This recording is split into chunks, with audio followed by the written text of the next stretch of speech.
las fibras de Rosenthal, que son unos acúmulos citoplasmáticos que se ven de un color más naranja y son ondulados, gruesos y ondulados. Entonces, el siguiente que vamos a hablar es otro astrocitoma, que es el santo astrocitoma pleomórfico. Son neoplasias de segundo grado.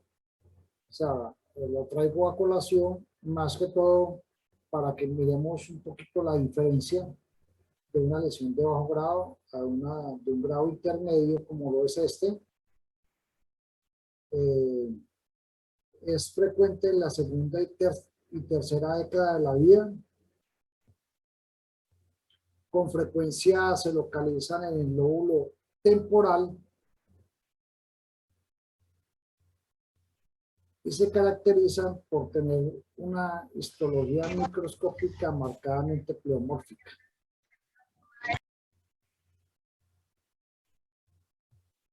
Entonces acá vemos una imagen de cómo vamos a ver la microscopía.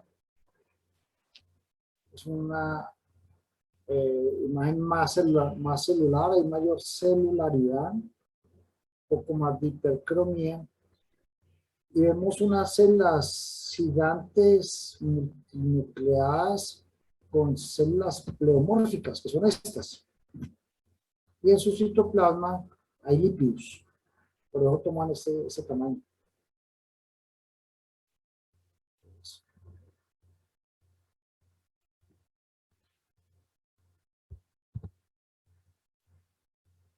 Ya su comportamiento biológico va a ser más agresivo que el pilocítico, pero menos que los astrocitomas difusos.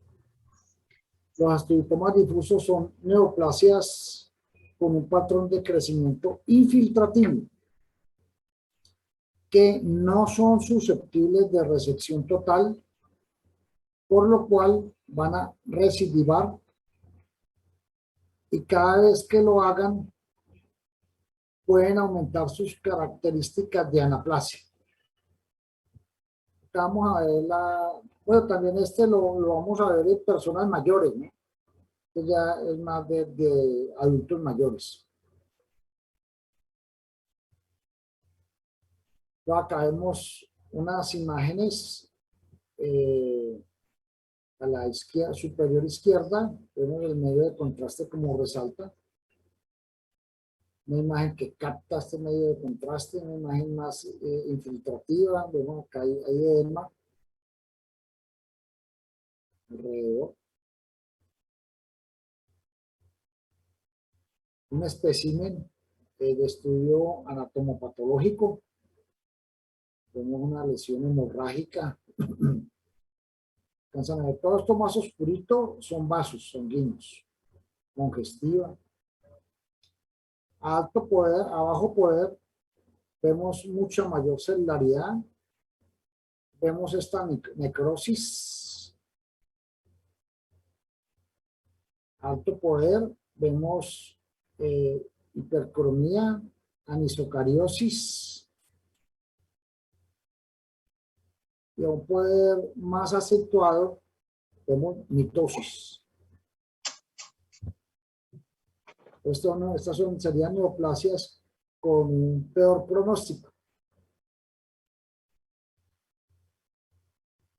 Ahora vamos a hablar de los oligodendrobiomas. Entonces, según lo que hemos visto, ¿de dónde se originarían los oligodendrobiomas? ¿De qué célula?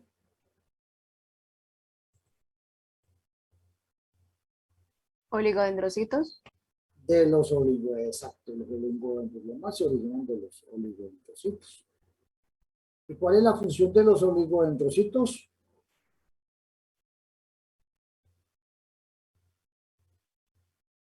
Mielinizar los axones.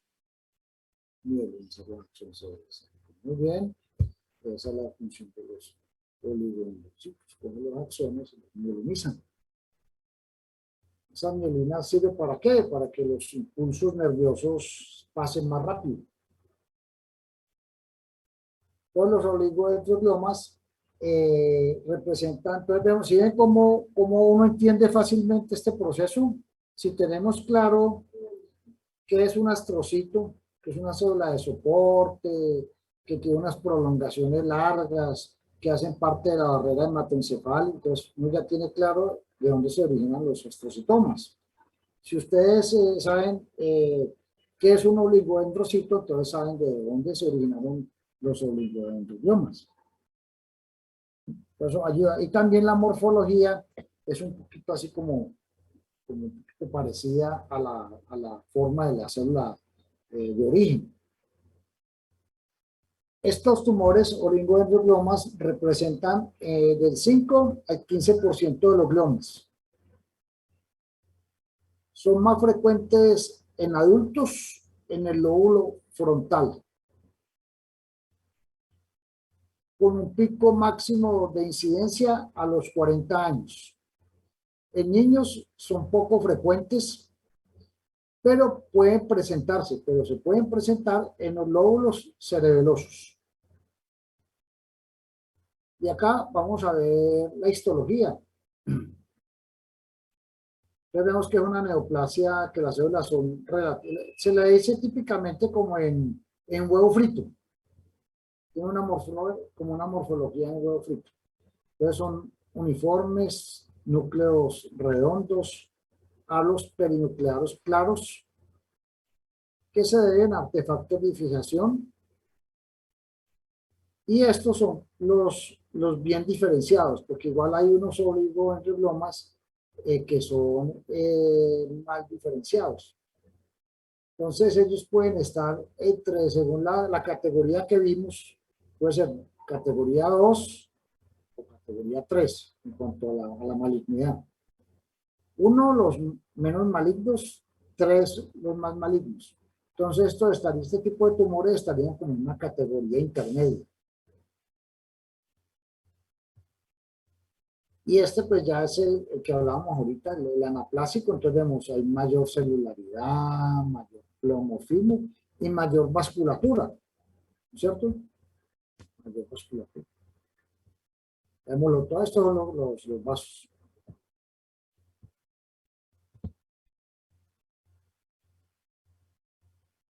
Mayor hipercromía, actividad mitótica. Entonces ya este correspondería a un grado 3. ¿Ok?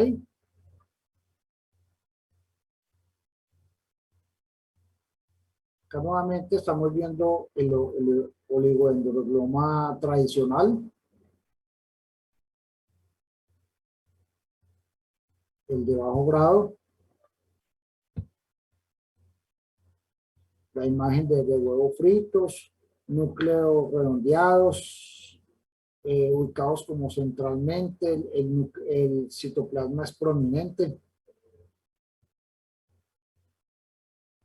Y entonces ahorita vamos a hablar de los ependimomas. Todos los ependimomas, ¿de dónde se originan? Según lo que hemos visto.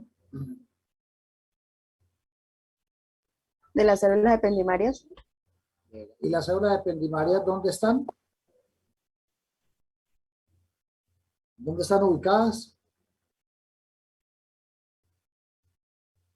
Recubren los ventrículos, ¿cierto? Entonces de allí se originan estos tumores, ahí van creciendo. Entonces estos se presentan principalmente en niños de 10 a 15 años de edad, que son intracraneales e infratentoriales. Como hemos visto, pues las neoplasias de los niños se ubican en fosa posterior. Es un dato que ustedes tienen que tener claro, ¿no? ¿Cuáles son los tumores que se originan en niños? ¿Cuáles son los que se originan en adultos? Eso incluso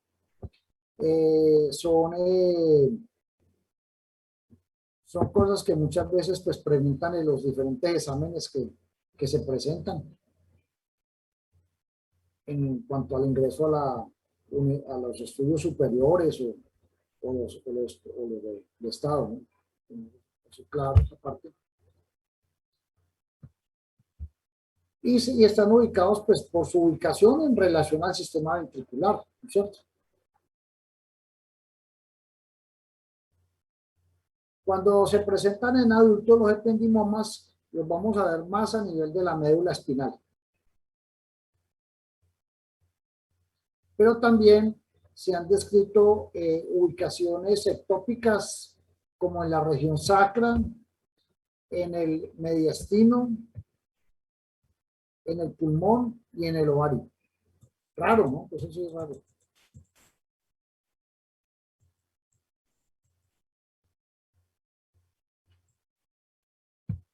Lo mismo, pues ellos se subdividen en ependimomas clásicos y ependimomas anaplásicos. El clásico pues va a tener un comportamiento más benigno, más infiltrativo, menos infiltrativo que el anaplásico, que es grado 3. Y esto, lo mismo, se define de acuerdo que al grado de proliferación celular, proliferación vascular, mitosis, necrosis, que muchas veces es en forma de pseudo empalizada.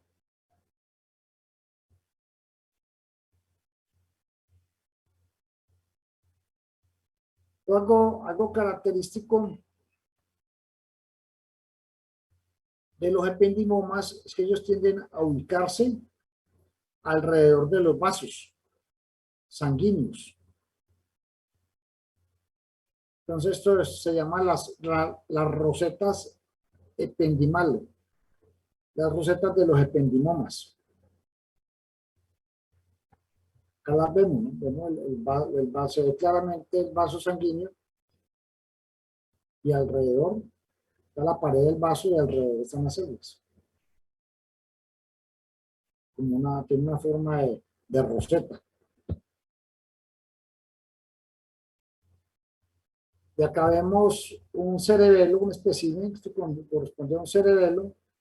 Primero miremos la resonancia, vemos el tumor acá, ocupando el cuarto ventrículo. Míralo acá.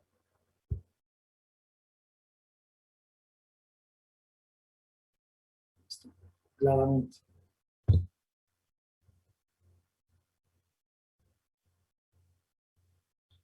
Los papilomas de los plexos coroideos.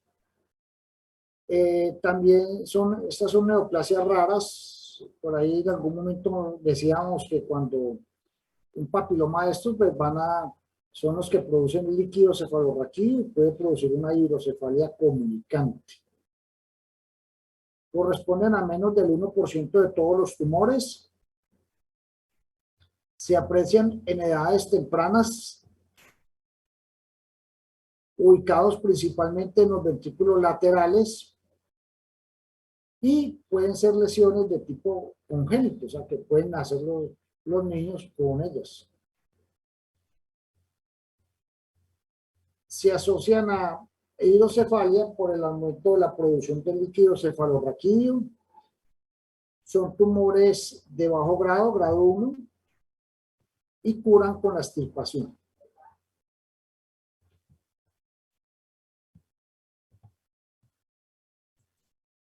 Ahora vamos a hablar de los tumores neuroectodérmicos primitivos.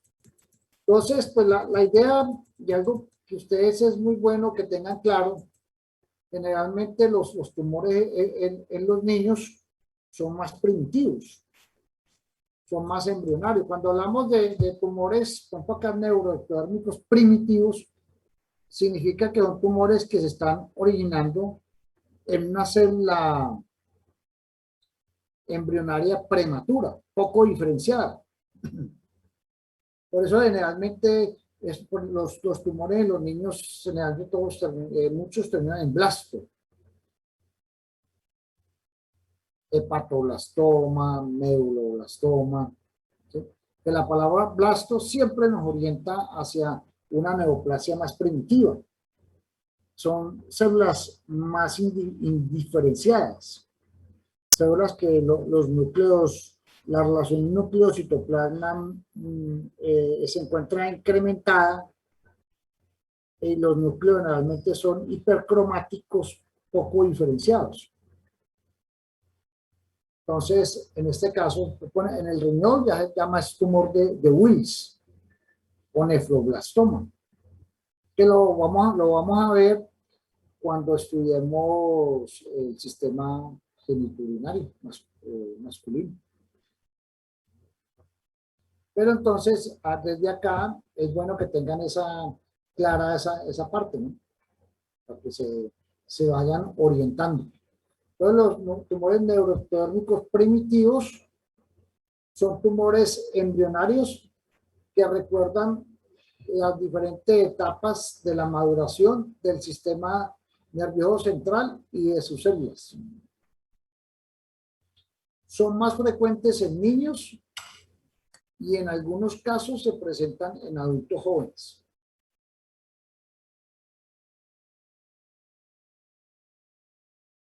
Son los tumores más primitivos que puedan ocurrir en el sistema nervioso central.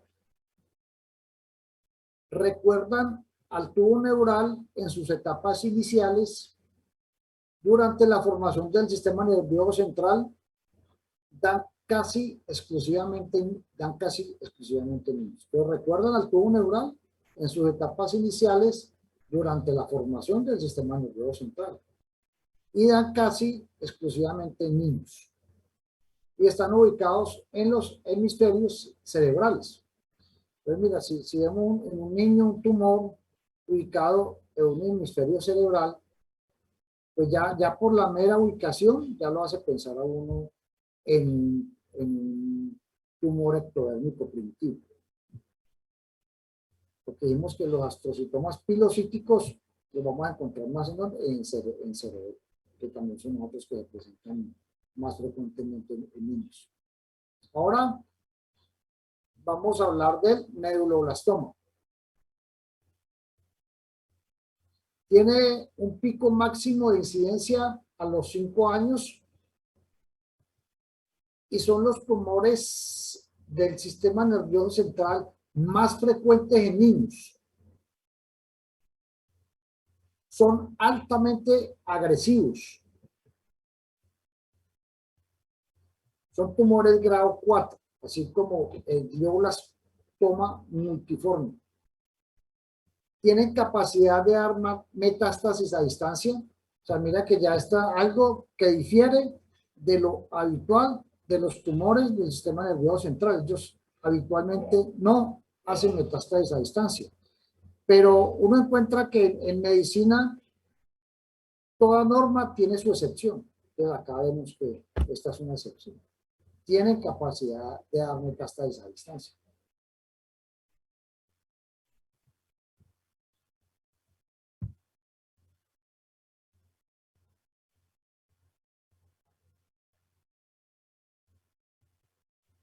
Y hacen siembras a través del líquido cefalorraquídeo.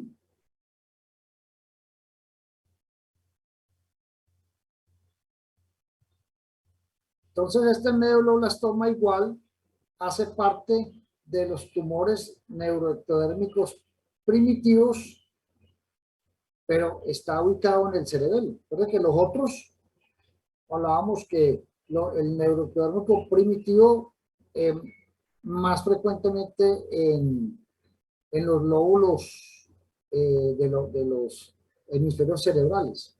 Pero el medulloblastoma sí lo vamos a encontrar más frecuentemente en el cerebro.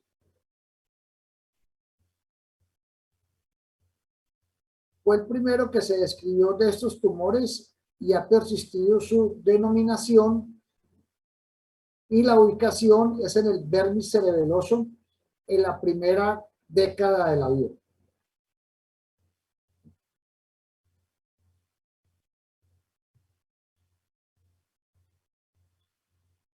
Cuando se presentan adultos, este tumor se localiza en los hemisferios cerebelosos y son de la variante histológica desmoplásica.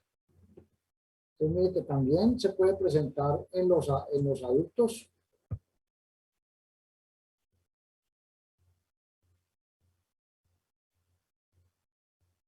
aunque en los adultos lo más probable es que los tumores los vamos a encontrar en los hemisferios o en las meninges, porque en las meninges también se producen otro tipo de tumores que habitualmente son menos agresivos, sino originados en las meninges, ya no en las células del encéfalo, sino en las meninges, que son las cubiertas. Y eso se llaman meningiomas. Y son tumores que se derivan de las células meningoteliales. Son tumores relativamente frecuentes. No tienen relación con los gliomas. ¿Por qué? Porque son de un origen embriológico diferente.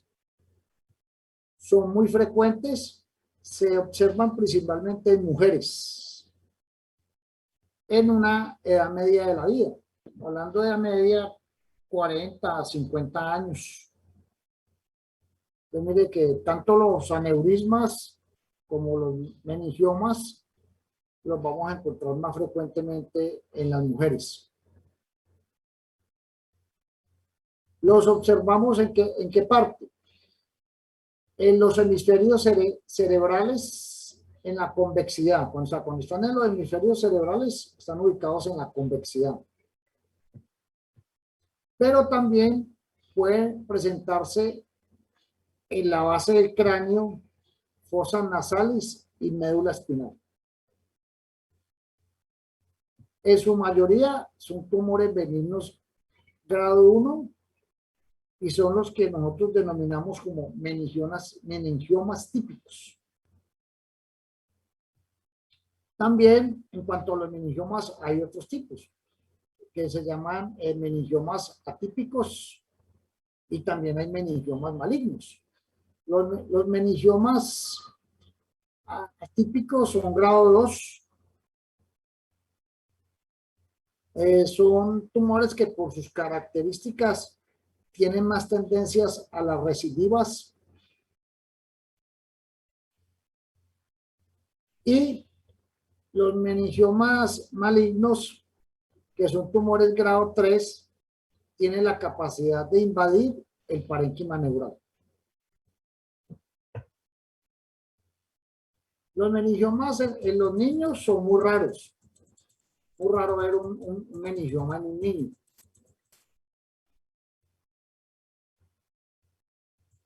Algunas series hablan de que solo del 1.7% de los meningiomas se presentan en edad pediátrica y generalmente están asociados a las neurofibromatosis tipo 1 y tipo 2.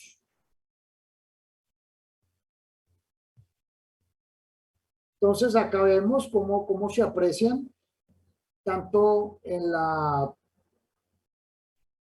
tomografías, son masas lobuladas, nodulares, y con unos contornos bien definidos que no infiltran, pero sí comprimen. Sí comprimen el parénquima cerebral. Y pueden, de acuerdo a esa compresión, pues presentar síntomas, pero como son de crecimiento lento, entonces el cerebro tiene tiempo para irse adaptando. Antes van a comenzar a presentar dolor de cabeza, pueden comenzar a presentar pérdida de memoria. Y estos son los hallazgos histopatológicos, células meningoteliales relativamente uniformes, dispuestas en forma de nódulos.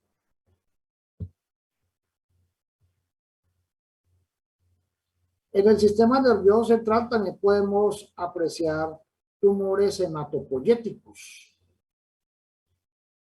Actualmente constituyen aproximadamente el 6% de los tumores primarios del sistema nervioso central. Se relacionan con factores de riesgo congénito como el síndrome de Wiskott-Aldrich.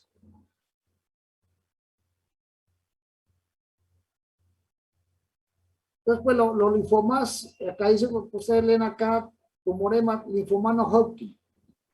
Entonces, siempre los tumores hematopoyéticos, cuando son en los ganglios linfáticos, son linfoma no Hodgkin y Hodgkin. También hay cierta predisposición en ciertas enfermedades en sufrir este tipo de problemas, más que todo las personas que tienen algún grado de inmunosupresión, personas tratados, trasplantados, con inmunodeficiencias congénitas, con inmunodeficiencias adquiridas, pacientes con enfermedades autoinmunes que toman medicamentos y están en inmunosupresión y en historia familiar. Son básicamente los trabajos que vamos a ver estas patologías.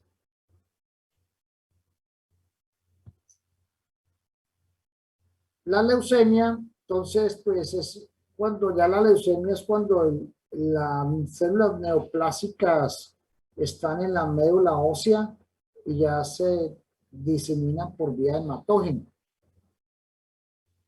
Entonces, cuando una persona tiene leucemia, la infiltración meningia es muy frecuente, sobre todo en las agudas. Leucemia linfocítica aguda, que es la más frecuente de las leucemias agudas. Serían la leucemia linfocítica aguda y la leucemia mieloide aguda. Y cuando se presenta este problema, que habitualmente el signo pues va a ser paciente con el antecedente de tener una leucemia o de pronto manifestación primaria, y van a tener dolor de cabeza, fotofobia, signos de irritación meningia, y esto de por sí es un signo de enfermedad avanzada y tiene mal pronóstico.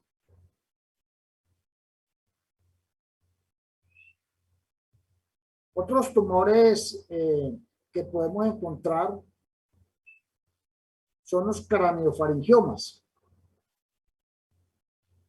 que se considera el tumor intracraneal más común. Corresponde al 3 al 4% de tumores intracraneales y se deriva de restos embrionarios de la bolsa de Raschke.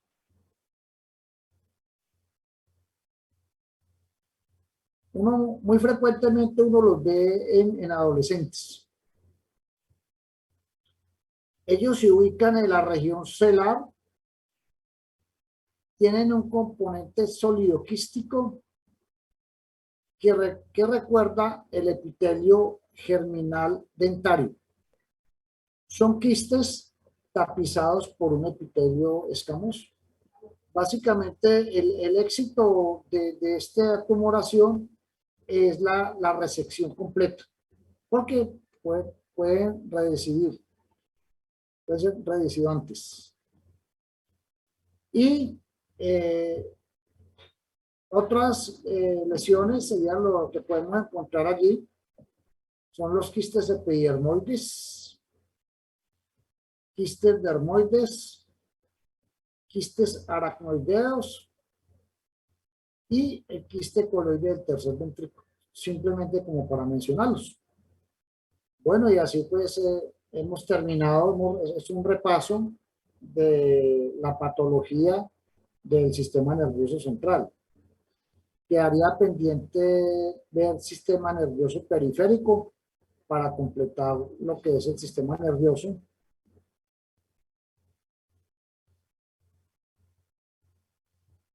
¿Alguna pregunta? Profe, respecto al material de trabajo, bueno, estas diapositivas, ¿usted las compartirá con el grupo? ¿Cómo, perdón? ¿Usted compartirá estas diapositivas con el grupo? Sí, yo las facilito. Voy a decirle a Valentina o alguien que me mande un correo, yo se las mando al correo. Claro, yo las comparto para que eso les sirve como base. Pues la idea es que ustedes lean el libro y lo estudien y este les sirve como base como base para una guía, ¿no? Una guía porque pues, yo entiendo que ustedes están apenas están ingresando y de pronto habrá mucha terminología que se las creo, puede que esté equivocado, pero habrá pues mucha terminología que es muy nueva y que apenas van a comenzar a irla incorporando a su léxico como médico y van entendiendo esta parte de la patología, ¿no? Porque la idea de la patología es esa, mostrarles como una forma general, a ustedes como médicos generales, todas las enfermedades y que ustedes tengan una visión de la enfermedad, ¿cierto? Una visión de la enfermedad desde el punto de vista de la patología, ¿cierto? Ustedes tienen, cuando ustedes rotan por ya cuando van entrando ya, ustedes apenas están ingresados, es una ciencia preclínica, ¿cierto? Están entrando a la clínica. Entonces, esta parte es lo que más los va a acercar allá, porque con estas bases, todas acá están viendo ustedes trastornos, enfermedades en los niños, que les va a ayudar a la pediatría, enfermedades en los adultos, en los adultos mayores, y van a comprender estos mecanismos fisiopatológicos, cómo se producen, cuáles son los agentes etiológicos, y esa es la parte, esa es la idea, y lo que es, obviamente es muy extenso, el tema es muy extenso para verlo en un semestre. En un semestre es una materia muy extensa y que pues si uno se va al detalle se vuelve infinita. Pero más allá de eso, es que ustedes tengan como más o menos los conceptos claros. Yo creo que acá han captado ya, yo veo que han captado más o menos cómo es el origen, cómo se relaciona el origen de la célula con el tipo de tumor. Ya ustedes tienen unos conocimientos de los tipos inflamatorios, las respuestas inflamatorias de acuerdo a si el agente infeccioso es un virus, es una bacteria, es un hongo, es un parásito.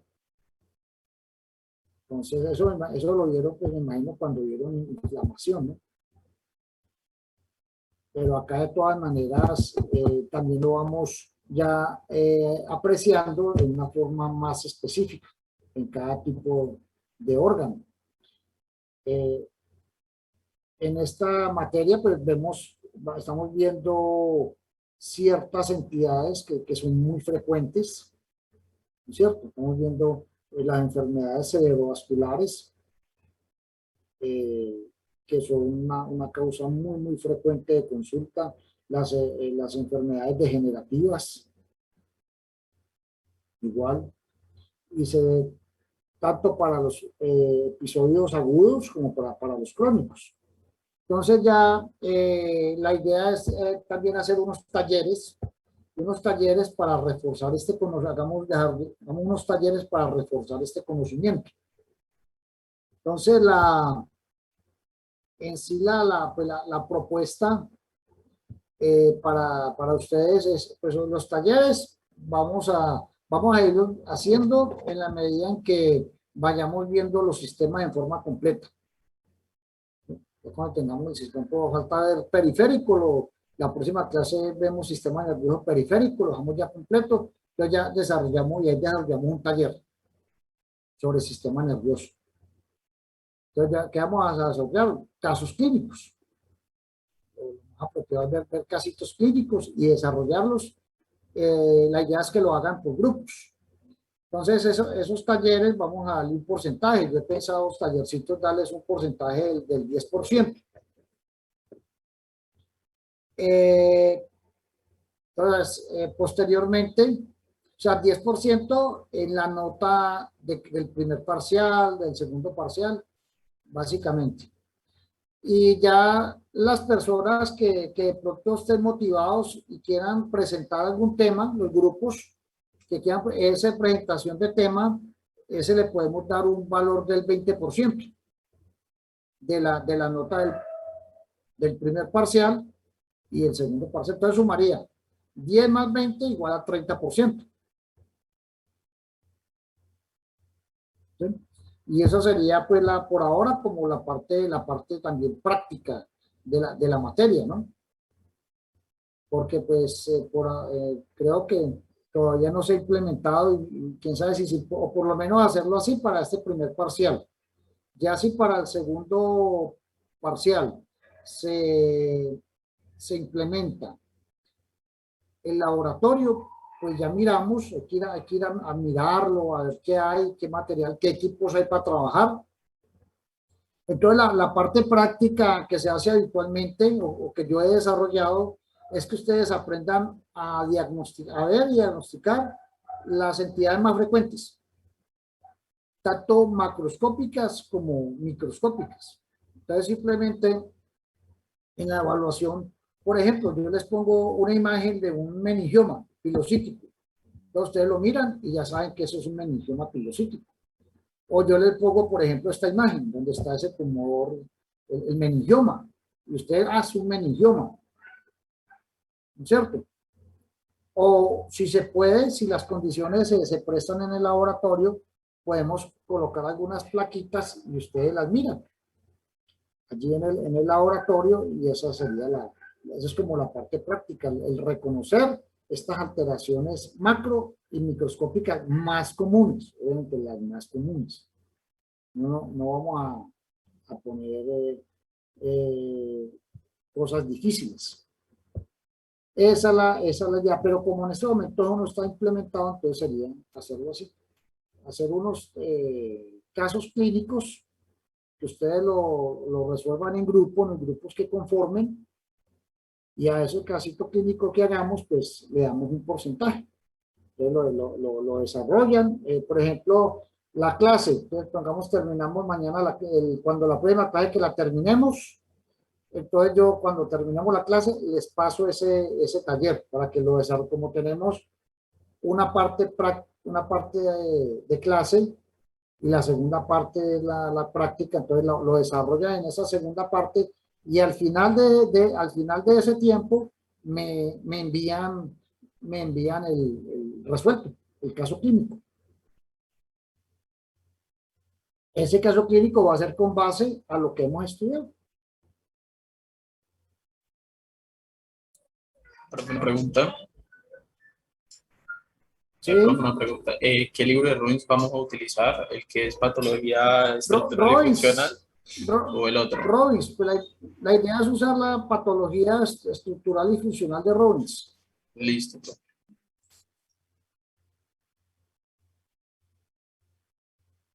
Ustedes ven acá, pues, de otras partes también,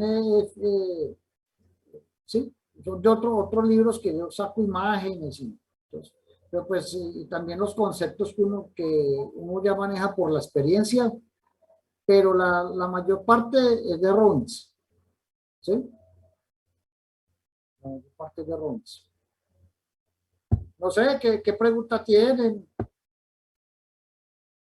¿De cuántos integrantes son ¿Qué les los pareció, grupos? qué les pareció el sistema nervioso?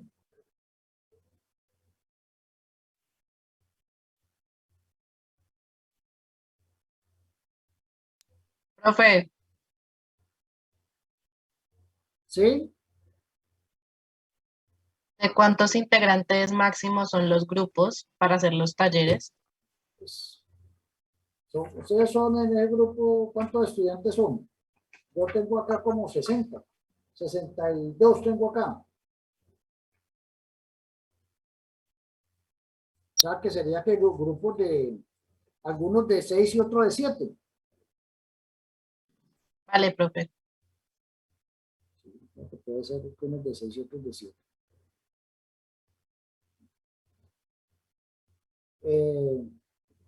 ¿Qué les pareció? ¿Qué les pareció el sistema nervioso? ¿Complicado, fácil?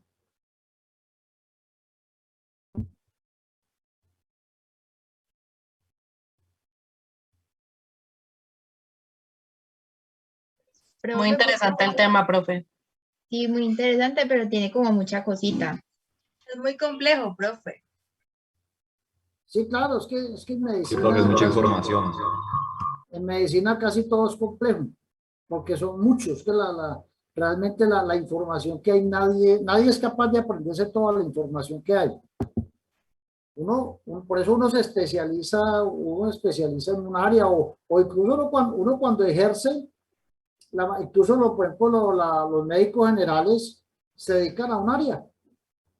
El médico general, o sea, algunos se dedican a hacer consulta, otros se dedican a hacer promoción y prevención, otros a hacer urgencias, otros a hacer cuidado intensivo, otros a hacer cuidado intermedio, otros a hacer estética. O sea, cada uno busca un área como la que se siente más confort, con mayor confort, y en esa área se desarrolla, ¿no? No puede desarrollar en el área que, si luego se especializa, pues, si usted por ejemplo, bueno, yo quiero ser neurólogo, entonces tiene que estudiar primero medicina interna y luego especializarse en neurología.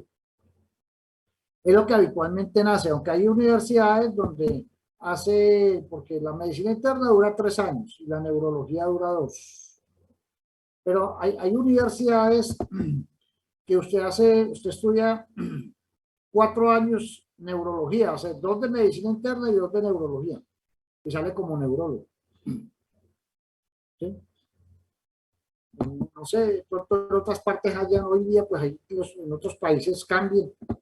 Pero acá en Colombia lo que yo conozco es primero internista, luego neurólogo. Y de las enfermedades del sistema nervioso, pues ahí salen, ahí confluyen muchas especialidades, los neurólogos, los neurocirujanos, los fisiatras. Los fisiatras ya en la parte de rehabilitación. Entonces es muy complejo y la cantidad de temas que tiene son, ¿sabes? No es capaz nadie de acabarlo. Acá nosotros estamos viendo lo más general, Conocer cuál es la etiología, si la hay, cuál es el mecanismo fisiopatológico, cuáles son los síntomas, cuál es la manifestación y más o menos cuál es el pronóstico. Es lo que uno trata de ver acá, lo que ustedes pues deben de conocer como médicos generales y acá de pronto aprender a tener una visión de la medicina desde el punto de vista de la patología.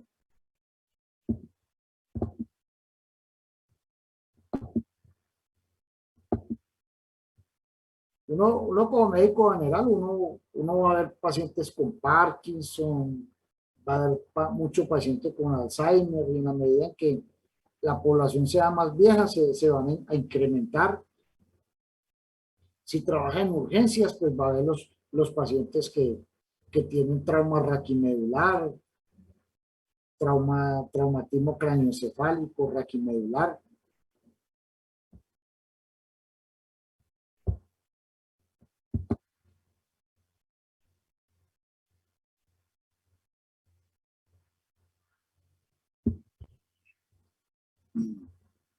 Bueno, ¿alguna pregunta?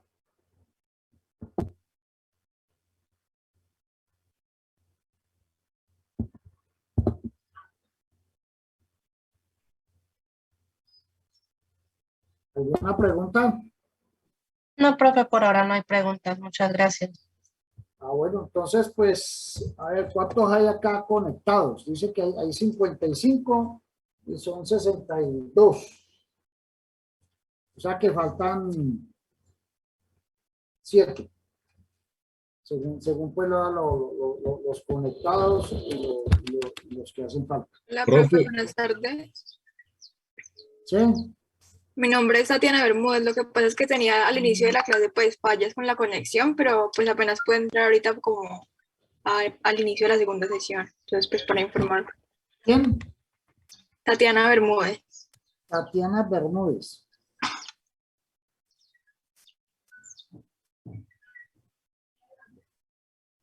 Listo. Muchas gracias. No, con mucho gusto. Con mucho gusto. Vamos para... Profesor, lo mismo me pasó a mí. Buenas tardes, profe.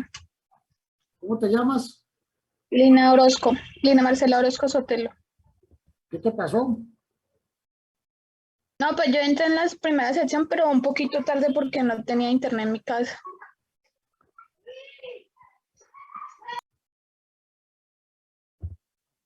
Profe, igualmente yo. ¿Tú cómo te llamas? Catalina Vélez. Catalina Vélez. Estoy para la llamada lista.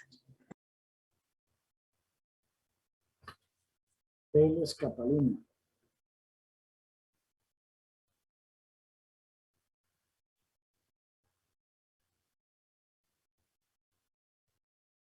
Pero usted no, Vélez, usted no está acá. Profe, pues no sé decir, lo que pasa es que yo me matriculé apenas el viernes pasado, entonces no sé si aparezca en la lista. Catalina, Vélez Cárdenas. ¿cómo? Catalina Vélez Cárdenas. Vélez Ajá. Cárdenas. ¿Cuál es el número de tu cédula? 1006 038 10, 06 sí, 038 sí. 65. 038 Es 665. 65, profe. No le entiendo un número. No, vuelve a repíteme los últimos 3 números. Es 6. 3. Ajá, sí, profe. Ah, Es 3. 6. 3. 365. Entonces, Exacto. 100, 603, 636, 5. ¿Bien? ¿Sí quedó bien anotado? Sí. Sí, pues yo no sé, me parece difícil, sinceramente me parece muy difícil la llevada de esta asistencia. Porque uno no los ve, uno no sabe quién contestó, quién no. Yo realmente acá hay veces aparece que le contesta, otras veces no. La mayoría tienen todo apagado. Entonces no sé, es difícil, ¿no? O sea, si realmente hacer estos controles es difícil. Entonces acá me aparecen en este momentico, me aparecen conectados, me aparece 54 y son 62. O sea que faltan 8 estudiantes. Ah, son 63 con Catalina. Catalina sería la estudiante número 63. Entonces me faltan 9. Vamos a llamar a lista para ver, ¿ok? Camilo Agredo. Camila Arcila. Presente, profe. Presente, profe. Camilo Agredo. Presente, profe.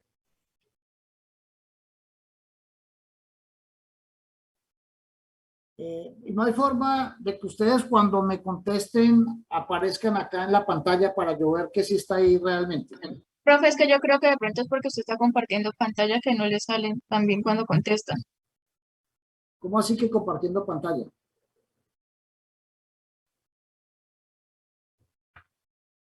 O sea, las diapositivas que nos está mostrando está compartiendo pantalla y de pronto a usted solo le aparece el pedacito donde aparece como estudiante.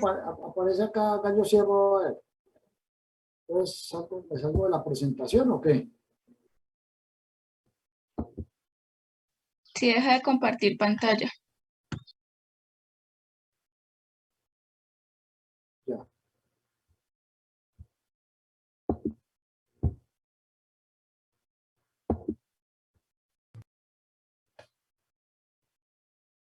Ya lo pausé.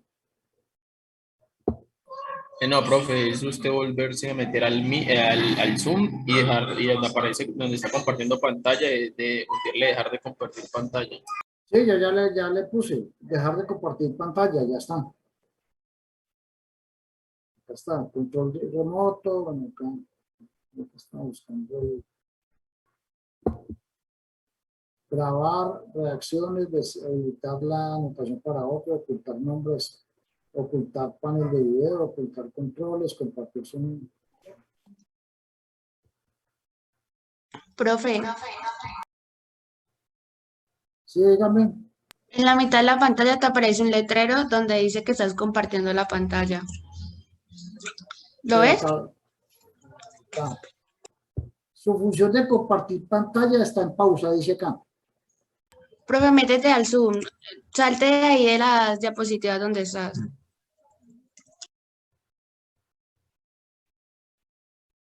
Que me meta al Zoom.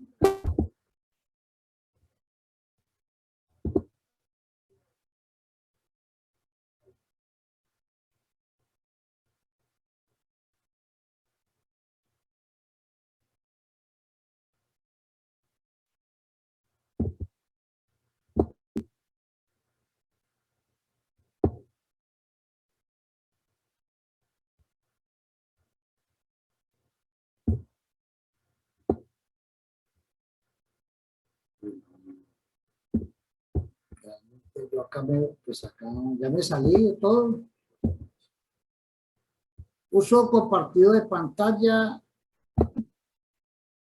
Pero acá sale es esta parte. Y acá reanudar función de compartir. Anotar, control remoto. Chat, participantes, detener video, desactivar audio. Entonces, esto el video y el audio tengo que mantenerlo.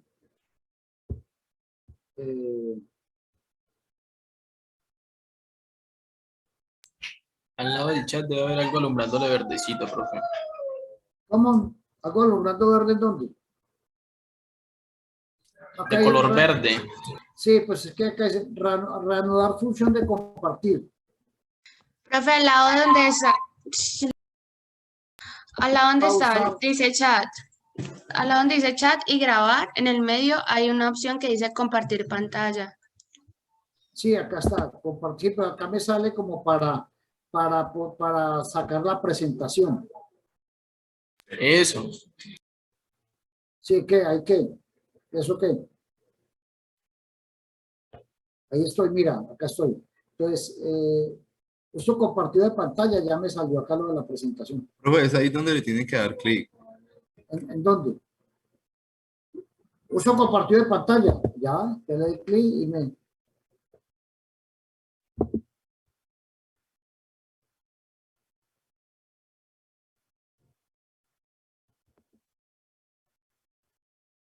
Sí, es que ya. Acá me hallo, mira.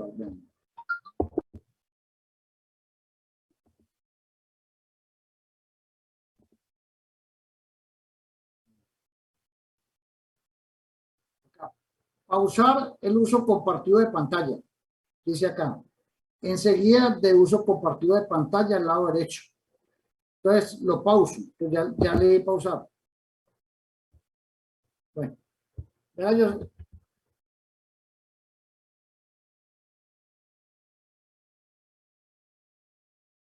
no, dice que ya no estoy compartiendo. O sea, dice que si le doy clic ahí en la parte verde, dice reanudar.